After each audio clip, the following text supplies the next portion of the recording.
Welcome to Carrying Wayward, a supernatural podcast for fans who aren't ready to let go and newcomers to the series who are ready to jump in. I'm Drew Schulman. And I'm Marie Vigourou. In this episode, we're diving into Supernatural Season 4, Episode 7. It's the Great Pumpkin, Sam Winchester. Let's get this show on the road.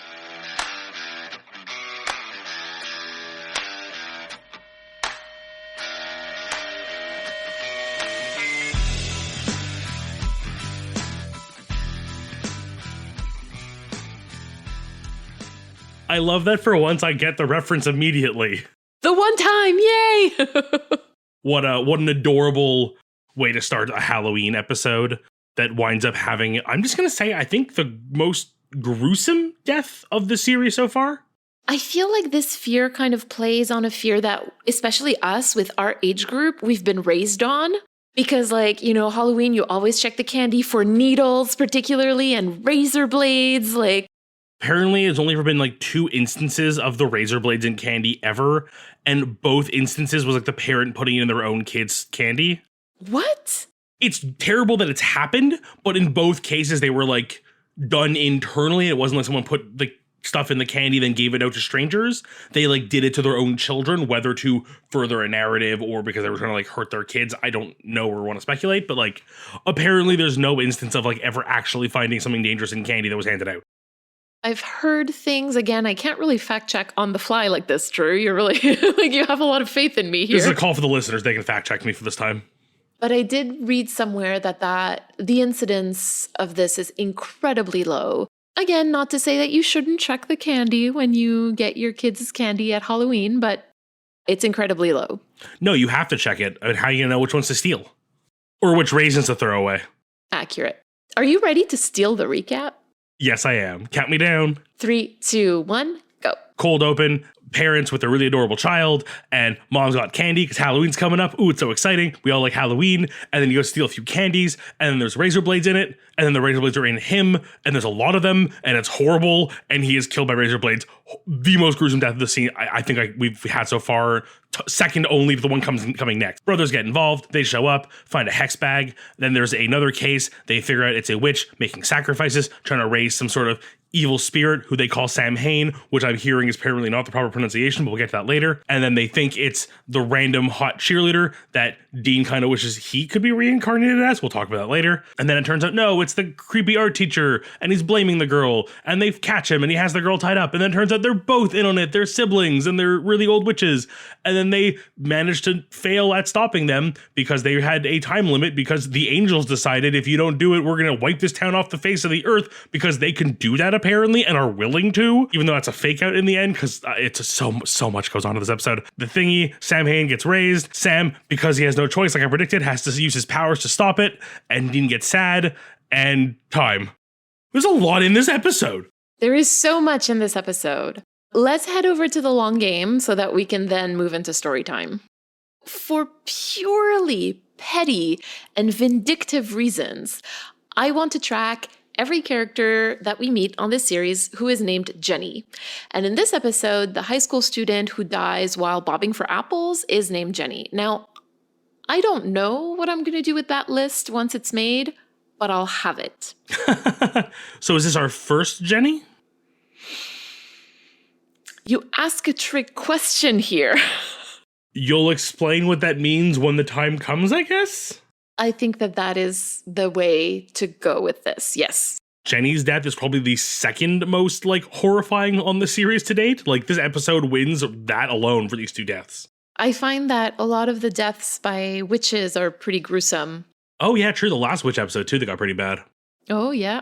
We find out that neither Sam nor Dean nor Cass know how to pronounce Samhain. I didn't know this because I'm not a native English speaker, but the word Samhain is pronounced Samhain in American English and sown in British English. I'm going to take your word for it. I realized in my lore section today he wasn't the focus, so do we know the origin for this name? Because that spelling with that pronunciation makes me think Gaelic or Celtic. I think you'd be right. I don't know exactly, but yes, it does seem like this is pretty much where it's from. we've all seen those memes or TikTok videos of like someone presenting their friends an Irish or Celtic or Scottish name and them trying to pronounce it. And it's just like, there's like, how could you know this unless you just grew up knowing it? And that's why I'm saying that I didn't know this because I'm not a native English speaker. And usually I really don't fault people for mispronouncing words because I know what it's like to kind of grow up or to go on only reading certain words. But at the same time, this is a TV production, and I sort of would be expecting a little bit more, especially when it's like the same language.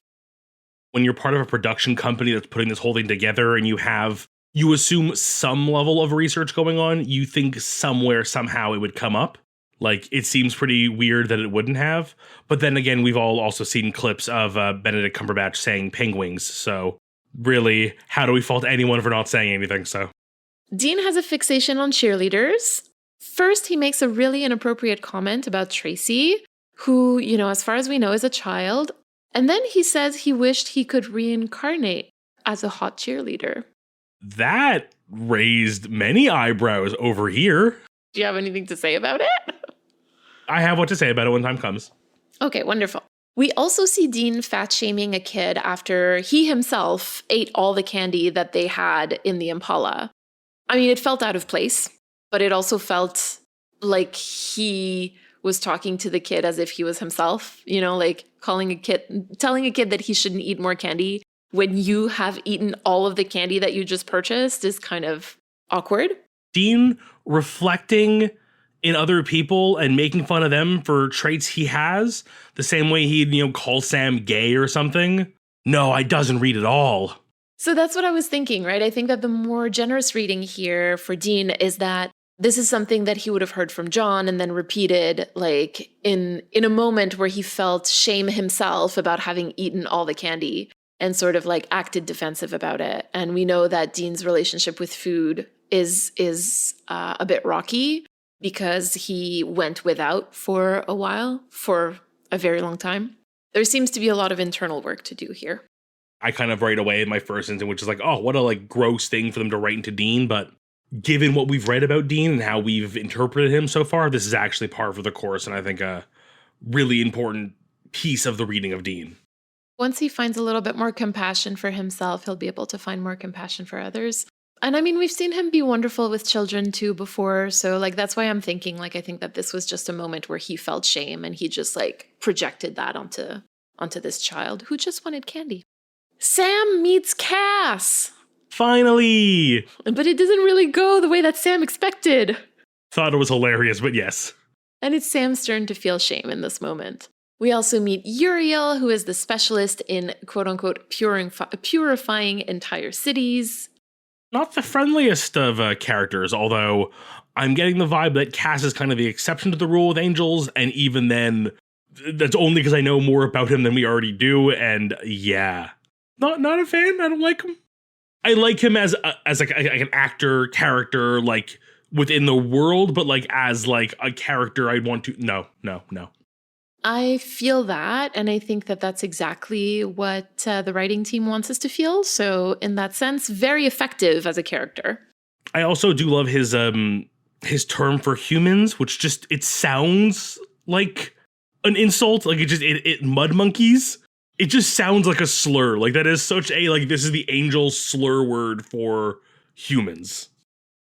I think that the show, and again, like, how I feel about trying to ascribe intent, but like, I can't help but notice that this is said by a Black man and that monkey is a word that's been used to describe Black people in a very derogatory way. And to have him say that was definitely meant to be used as a derogatory term for humans in a way that I think the show just wanted to do like a shocking moment of like, quote unquote, reverse racism. Oh my God, I am like self-combusting as I'm saying those words. It does have that kind of power because I think as soon as you hear it, it's very clear what the intent is within the universe. And then take a step back and read it as a Black man saying it. And yes, it's very much the show's trying to do more than they needed to and not succeeding per se. But I still, within the universe, like that they have a term for this, which is a kind of a weird thing to say. I just wish that they would have picked anything else, frankly, like ants, like anything at all would have been better than that, in my opinion. And that's why I'm a little like about it. I get that 100%. And then we're going to talk about it later, but Dean and Cass have their very first moment in a park, in a public park. Oh, is that a recurring thing? Cute. Yeah. Yeah, no, they had some cute moments this episode, at least towards the end. Yes, certainly. Now, with the long game wrapped up, let's head over to story time. This week, our theme is fanaticism. And before we dive into the story, I figured we could talk a little bit about what fanaticism actually is. And it comes from the French fanatique, which comes from the Latin fanaticus, which is derived from Latin fanum, which means temple. Oh. So there is a religious connotation at the root of the word. And today it's used mostly related to being, quote unquote, filled with excessive and single-minded zeal, especially for an extreme religious or political cause.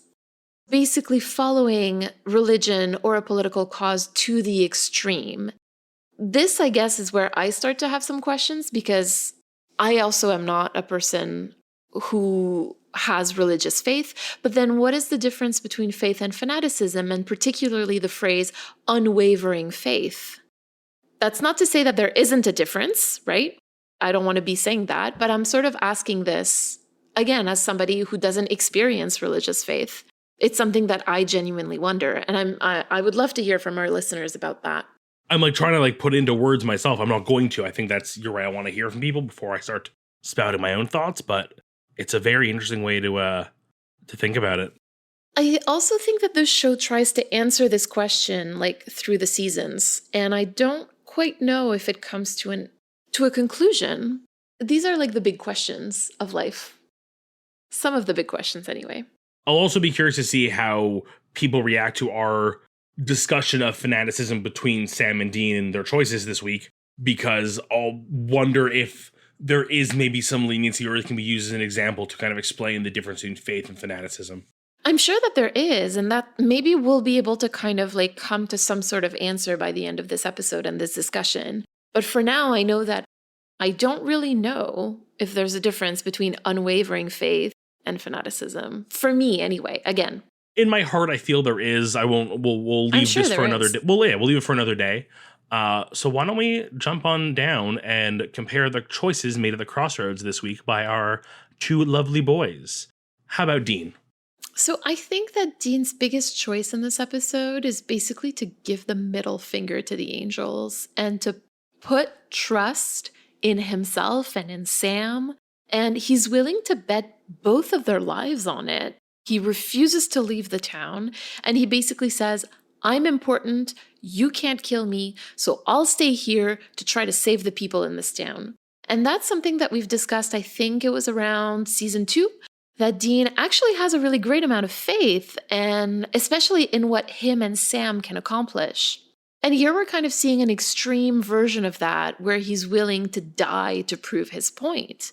Now, of course, he didn't know at the time that the angels were never going to smite the town, but I feel like that's a whole other story. I think this is a great moment. I feel like sometimes these choices can easily fall on one of two sides of the coin, and in this case, I really feel it's a positive moment for Dean to have that level of, confidence is the right word here. It comes off as cocky a bit, especially when it's Dean kind of playing up his role. But I truly believe Dean believes that him and Sam can do this. I genuinely think so. I think that he knows what he and his brother are capable of, and he's willing to bet his life on it. Yeah. What fascinates me in this episode is the callback to Dream a Little Dream of Me, where Dean tells Cass, what are you, just a couple of hammers? Implying that Cass and Uriel are basically the blunt instruments of heaven, just following the orders without questioning them. Do you remember Dean in Dream a Little Dream of Me when he's having this African dream root dream, and Demon Dean tells Dean, Dad knew who you really were, good soldier, nothing else. Daddy's blunt little instrument. Your own father didn't care whether you lived or died. And this is really juicy in this moment because, Dean is confronted with his own fanaticism for his father by seeing the same kind of thing in Cass and Uriel, particularly Cass, I think. And it's a fleeting moment, but I just find it so profound. The point that I'm making sort of gets proved seconds later when Cass says, "When your father gave you an order, didn't you obey?" Ugh. And this is really what the text itself is pointing to. It's a really good parallel. Again, this show is so good, even when it can be blunt sometimes, with these amazing parallel moments for the boys. Comparing the way Cass treats God to the way Dean treats his father, I think says so much about the relationship and how flawed it is on both sides. And something tells me this isn't going to be the last time we see this kind of comparison between Cass and Dean. Well, we've seen Dean call his dad as an act of prayer, particularly in season 1. I'm thinking about home. This isn't the first time that we're comparing John to God. And so here I think it's a bit more crystallized because we're seeing the other side of that with Cass truly talking about God as his father. We've seen it with Dean as well in just the duality that he can have when thinking of John. He will be the good little soldier, but he won't admit it to himself almost. And I think that's kind of what we're getting to with Cass here. We kind of get some moments with Cass and Uriel on their own when they reveal that they would never actually destroy the town or they're here to listen to Dean's orders. There's kind of a level of like, one of them wants to do it even if Dean says no, and Cass is like, nope, we're following orders because we're good little tools. I mean, damn it. Yeah. No, I'll be very curious to see Cass's arc, which I feel if I had to put money on it might be his I don't want to say like leaving heaven, but kind of like questioning God a little bit. We're going to start talking about that a little bit later because Cass does say that he has doubts in this episode. Oh, he does, right. He does, yeah. Is there anything else about Dean that you'd like to point out? I just really want to go back to we were talking about before with the like taking this bet on himself and Sam. I mean, he truly believes they can beat this threat with, especially after they get this sudden like time limit on their against them. While Dean can be quite cocky when it comes down to it, he's not wrong to bet on him and Sam. Like, they've done some crazy stuff. They are worth being fanaticized over, which, I mean, 2 people doing a podcast about the show might kind of prove my point. They really should have faith in themselves. It's weird to think that there's a level of like, oh, should they like, or should they not? No, they should 100%. Like, this isn't a question. They were right to do this. Yes, the cockiness is a thing, but I think ultimately they really were in the right to try this. And I really want to side with Dean on this choice this week. Well, I think it's also easy to side with Dean, or like easier to side with Dean because he was in this particular moment on the side of like trying to save human lives. You know, it morally, it's easier to align yourself with someone who's like, I want to save everyone. But I mean, even to go a step back, like I feel like there's times where Dean says we're going to try something and deep down doesn't believe himself.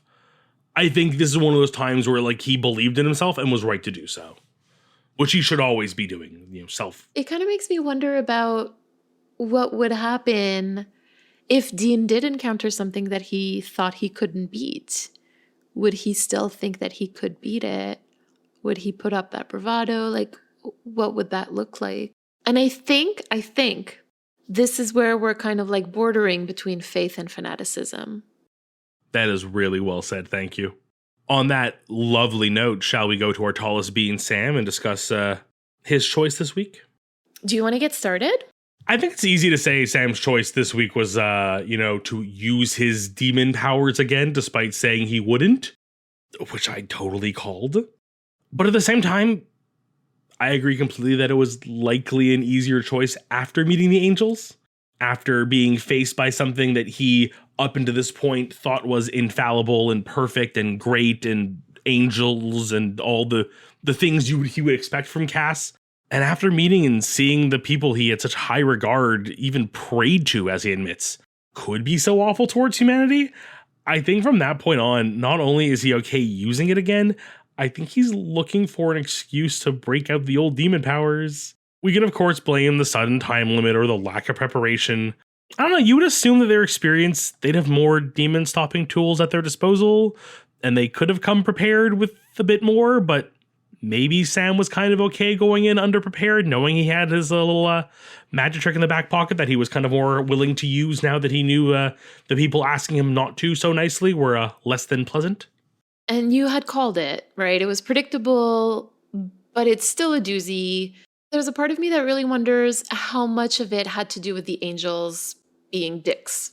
Because he does say, you know, like, I thought they'd be different. I thought they'd be righteous. And Dean replies, there's nothing more dangerous than some a-hole who thinks he's on a holy mission. And that's another juicy one, because that applies to our theme and to most of the characters in this episode. Because you could say that as much as holy might not be the right word for it, Sam's whole using demon powers to eventually get to Lilith and kill her kind of feels like a twist on the old hero's journey's holy mission. And Sowen is there as well in order to raise whatever kind of hell he wants to raise. So that's another holy mission. Dean is on his quest to save the people of the town. The angels are on their mission. And everybody thinks that they're right in their own regard, right? And so it's then up to the viewer to kind of decide who they align with. And honestly, like if I had to use one line to describe fanaticism, I think that would be it. There's nothing more dangerous than some a-hole who thinks he's on a holy mission. Now that you've said it, that is the line for me between faith and fanaticism. The not willing to accept you can be wrong versus the belief. I think fanaticism is taking it a step too far, which is what we're kind of seeing everyone do in this episode. I think that faith is believing that you are right, and fanaticism is believing that you can't be wrong. You put the words I was trying to say right in my mouth. Thank you. Like, if we think about this also, the fanaticism in the angels is also what activated or reactivated the fanaticism in Sam. In his case, it's not believing that him and Dean can take care of Sowen. It's that he can take care of Sowen. Can we conclude that the message of this episode is to say that fanaticism breeds more fanaticism? Oh, yeah. You know, because if on your end, you're unwilling to admit that your plan may have flaws, the people in front of you are going to dig their heels in deeper and farther away from you, you know, than if you were open to dialogue, perhaps. Now, the other observation that I have here is that it's also easier to recognize fanaticism in people that you don't agree with. For sure. And I think that both of these things are really easy to see in the conversation between Sam and Uriel, where Uriel tells Sam that he was told not to use his powers. And the more he says that to Sam, the more Sam feels vindicated in using them, or to have used them, actually. Well, that's like I was saying. I feel like there's a part of Sam that's more willing to, if even going as far as, and with the theme of fanaticism, I think it's even more likely the case, looking for an excuse to use his powers again, almost out of spite for the angels who think they're better than him. Yeah, exactly. There you go. It's basically the things that we were talking about how, like, the more someone argues with you that they can't be wrong, the more you're like, well, I'm not wrong. When you come across an opposing force, you have to fight harder, which means believing in your point more, which means being less lenient, and you create an opposite force. Did you have something? Yeah, well, I have a question for you. After this discussion, would you say that Cass is a fanatic? You know, when I first heard you say it, I almost wanted to say yes right away, but we have this great moment where you can kind of compare him to Uriel, who, though Uriel also tries to get around their orders, he seems to be doing them in the service of a greater good. He believes that he is making a better choice because it's the more correct choice, that he is so fanatical about believing God's word that it's more important to take care of the situation and just let bygones be bygones than what their actual mission is, which is to go out and help Dean. Whereas Cass seems to be very happy to let Dean take charge. because he's seeing a better decision being made than the person he's supposed to obey is making or would make. I just think it's interesting to kind of see the shift in Cass during this episode, where he goes from, have faith, the plan is just because it comes from heaven, that makes it just. And then at the end of the episode, he says, I'm not a hammer, as you say. I have questions. I have doubts. I don't know what is right and what is wrong anymore. Full on doubting Daddy God. It has huge, if loving you is wrong, then I don't want to be right energy to me. Very much so. Are we ready to head over to Critical Time? I can't wait. Let's go. So who was behind this episode? This episode was directed by Charles Beeson, who directed Playthings and Roadkill in Season 2, and Sin City and Time is on My Side in Season 3. And it was written by Julie Siege, and this is the first of 6 episodes in Season 4 and 5 for Julie. I'm going to say I really enjoyed this episode. This is definitely an upper tier. I don't think it's going to break any top 10 lists, but I think it's definitely going to be one I would happily watch again. On 327 episodes, this doesn't break a top 10 list, but it's a good one. It's an enjoyable one. I feel like I very clearly kind of have the fillers I can skip versus fillers I want to watch. And this one, while isn't fillery, is still very much in the will rewatch episodes. I'll be interested to see more of Julie. I always like when we get a writer's first time. It's always kind of fun.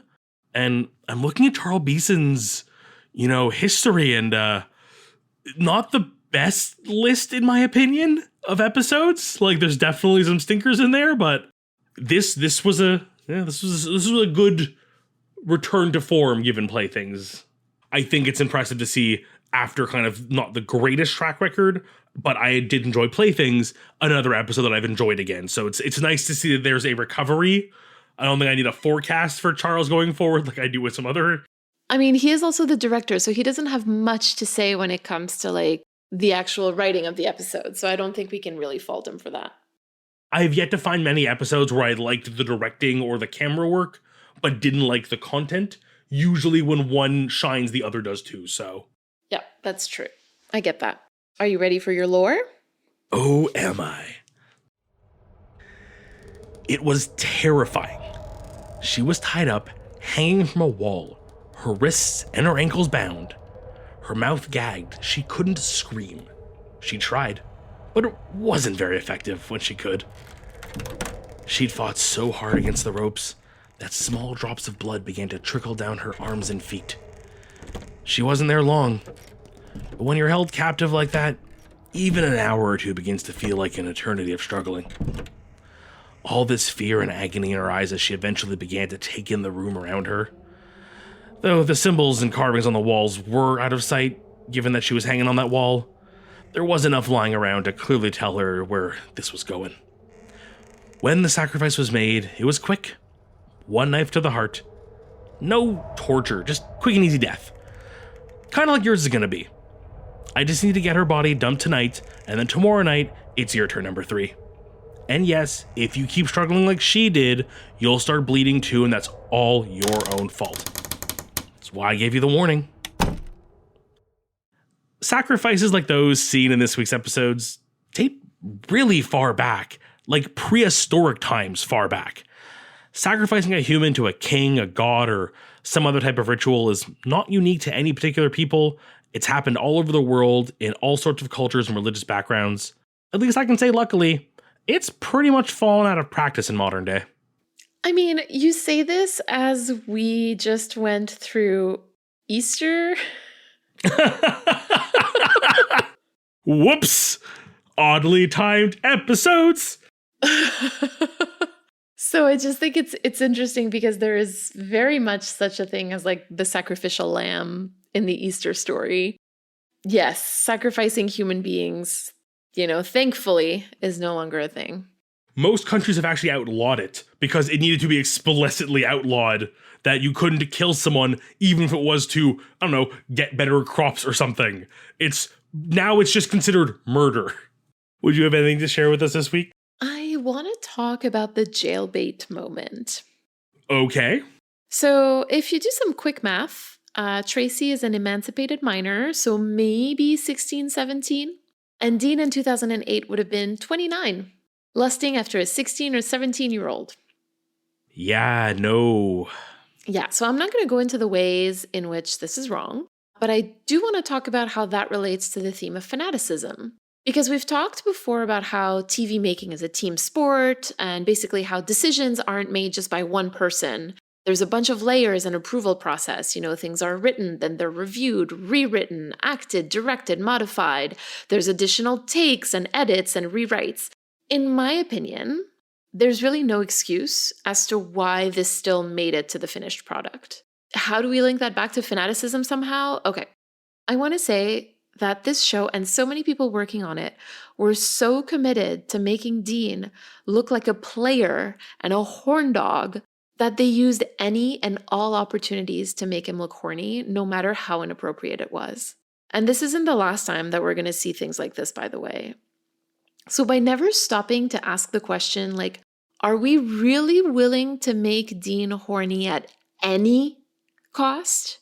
I really think that this show is not doing any favors to Dean's character, because in this really fleeting moment that didn't add anything to the story, they made Dean sound like he's totally cool with statutory rape.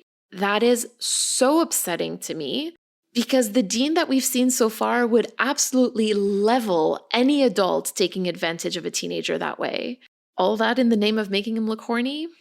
I'm embarrassed that I didn't even put that together. As soon as you said emancipated minor, and I was like, oh my God, that's right. Oh, that is so creepy to think about now. Now, of course, we find out that this is a 100-something-year-old witch, but in that moment, Dean doesn't know, the audience doesn't know, and we're supposed to just find it funny. I don't know. No, I do know, and it's not cool. Supernatural. Big red fail on that one. No, not okay with it. I thought you were going to take a different angle in this one, and I just feel like the whole sexualization of minors, didn't Netflix do a show in the last year or two that was all about high school gymnastics and really push the sexy angle on it that was inappropriate on so many levels, and I just can't understand what this is. I didn't even know that was a thing. Oh God, It was disgusting. I remember seeing the trailer for it and realizing how young they were, and I was like, this is disgusting. How could they do this? And I think this just sort of goes hand in hand. Not to give anyone here an out, they made a mistake. They should be called out for it. But there's also a culture around, cheerleading and that kind of high school girl kind of thing. It's a trope for a reason, and it's harmful. The culture is there in the trope because, the cheerleaders I know are athletes. They're gymnasts. Which is what they should be. Which is what they are and should be represented as in media. I agree with you. Exactly. Okay, well, after that terrible realization that you brought to us, can we hope for something better from our community today? Yes, absolutely. Before we play the message this week, we want to remind you to send us a 3-minute voicemail about where do you see fanaticism in Supernatural? What is Dean's favorite Halloween candy? Or to respond to anything else that we discussed today. And you can use the recording app on your phone and just email us the recording at carryingwayward@gmail.com. Please and thank you. We love hearing from everybody, and it's so much fun. This week, we have a message from Lisa. Hi, Drew and Marie. This is Lisa. I wanted to leave a voicemail because I was so excited, just as you all were, to get to the beginning of season 4 and all of the doors that have literally been flung wide open for the show. And I wanted to let you know how much I appreciate the analysis and talking about light and dark and Dean and Sam and where Sam's story is going and where Dean's story is going. I'll admit I hadn't really thought about Dean coming out of his grave as kind of a rebirth of sorts. And I loved how him taking his newfound self to his father figure and all the things that implied. I just loved that a lot. And then thinking about Angels and Cass and your other caller who was talking about all the Christian implications, and listening to that voicemail kind of made my head implode a little because I could think about things that are going to happen further on down the road. And I feel like not only are Dean and Sam really trying to take on that sacrifice mantle, but I'm really kind of starting to look at the rest of the series and see if they aren't perhaps taking the place of the Christ figure that's missing.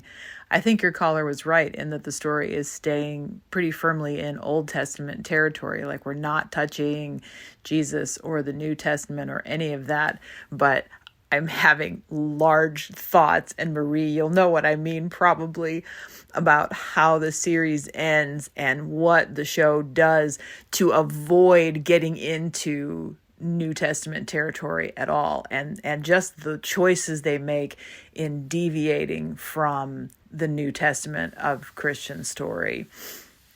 But I honestly am going to be rewatching the rest of the series with an eye toward Sam and Dean. I personally am thinking more Dean specifically taking the place of the Christ figure in the story as the show goes on.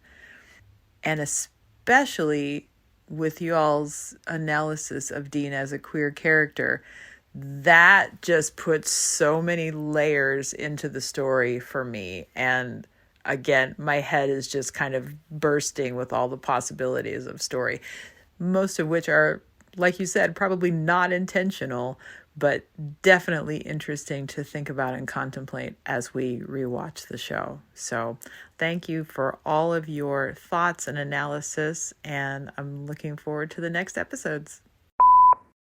I'm weirdly excited about a really weird part of this voicemail that I don't think anyone expected me to be so excited about. If I'm wrong, I'm going to feel really bad. But I feel like this is the first time we've really had a voicemail from one listener responding to a separate listener's voicemail. As much as there wasn't any like big, crazy new revelations, it was very much a seeing somebody else connect the dots the same way the voicemail made us do it.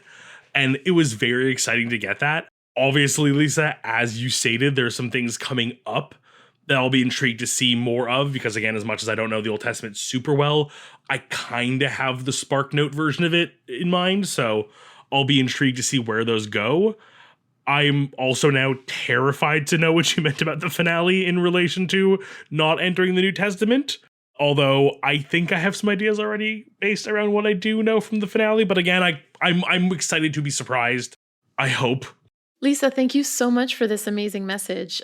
My face went from like super smiling and excited and like, you know, like with bright eyes, bushy-tailed, to like, you know, head in my hands, like, oh my God, I can't believe that she made that connection. We listen to these voicemails basically live. I go on a slight delay to avoid any spoilers, and Mary can stop me, but we're still on our FaceTime call, just on mute, so I just have like the reaction a few seconds delayed, and like I just see like that, and I'm like, uh-oh, and I'm like looking at the recording that I realized, oh, that. Sorry, I had to just break that for a second. Oh yeah, no, I think it's a very important piece of information at this point, because this is not something that I had put together. I am devastated by this. I know I'm laughing, but it's genuinely out of discomfort. Wow, I'm going to need a moment to like digest this. But Lisa, thank you so much for kind of like putting this together for me. Yeah, I don't really know what else to say. I'm like deeply shocked, you know, like to my core, where I think that this is going to change the way that I look at some moments in the series. So thank you very much for this future revelation, I guess. I'm just going to say thank you for, again, an amazing voicemail, but also an amazing chance to watch Mary go from, as you put it, bright-eyed bushy tail to tail between your legs. Now, after that lovely voicemail, shall we reflect on this episode a little more together? I think we need to. Would you like to get us started with your reflection or call to action this week? Sure. I'd actually like to start by reading a quote by Nicholas Davy, who is a philosopher and a professor of philosophy. And this is from his book, Unquiet Understanding, which talks about Gadamerian hermeneutics. And for those who dabble, just so that you're aware. So the quote is, "Understanding is the process of coming to understand that when we understand differently. The difference between what we once understood and now understand is itself understood. As a result, our understanding of ourselves, our past, and of the world we find ourselves in acquires new coordinates and reconfigures itself accordingly. When we understand ourselves differently, we have moved on." So I know that this is a big one to digest. In other words, if I can sort of break it down for us, the only way to really understand anything is to see the difference between what you thought the thing was and what you now see the thing as being. And basically, once you see that, you'll see yourself, you'll see the world, and you'll see your place in the world a little differently. And so my call to action from this is to try to re-examine some of my positions, particularly in regards to how I see the characters in the show, to see if maybe there's another perspective that might be just as valid as my current one. And I think that this fits really well into, fanaticism and never allowing yourself to be wrong, right? It's okay to change your mind, is basically what I'm saying in very complicated terms. I'm sorry. I love a good quote that plays with the wording, like the fact that it's repeatedly using the word understand or variants of it to help drive the point. I then thank you for dumbing it down for me into much better layman's terms that make it a lot easier to understand. Although, as soon as you change my perspective on that quote and I reread it, I understood it better. So it weirdly self-fulfilling prophesied itself. A little bit of Ouroboros there for you. This is written in technical philosophical language. So it's not necessarily everybody who's used to reading that, and that's fine, right? And me explaining it is not dumbing it down. It's making it accessible for people, because otherwise, you will, not but if people are not used to reading technical philosophical language, it can be really difficult to understand. And that's what I love doing. I love making complex thoughts accessible to everybody. I mean, if that isn't a definition of this show in some level, then I don't know what is. Thank you. What about you, Drew? So, funny enough, we find ourselves treading on similar ground. I look at Sam meeting Cass and just how quickly he goes from enamored and awestruck to just downtrodden and hurt. It can be tough to meet someone you idolize and then be struck down by how unlike the image of them you hold in your head they are. I've been lucky in meeting most of my heroes, or a good number of them, and having not been disappointed yet, because you never know. But I've heard horror stories. Ultimately, I am reminded, and I want to remind our listeners, that everyone on this planet, regardless of their fame or money or power, everyone's just human. Someone may never be like what you imagined or like their character they portrayed, and that's okay. They're human. They're allowed to make mistakes or have a bad day, or all of this to say simply, don't expect too much from someone who you only know through story, and maybe that one time you did meet them was just a shit day for them. They're not perfect. A little rambly way of saying, the old adage of never meet your heroes. I don't believe that per se. I just say meeting them and then take a grain of salt if it wasn't the best day. I think that this is a different take on this episode. So I love that. Thank you very much. I'm glad I could share that with you. And hopefully, as these episodes move on, we will get Cass a little bit less fanatical about God and get more doubt in him so we can have more fun with him. Well, he does stay on for quite some time, so there's time for that.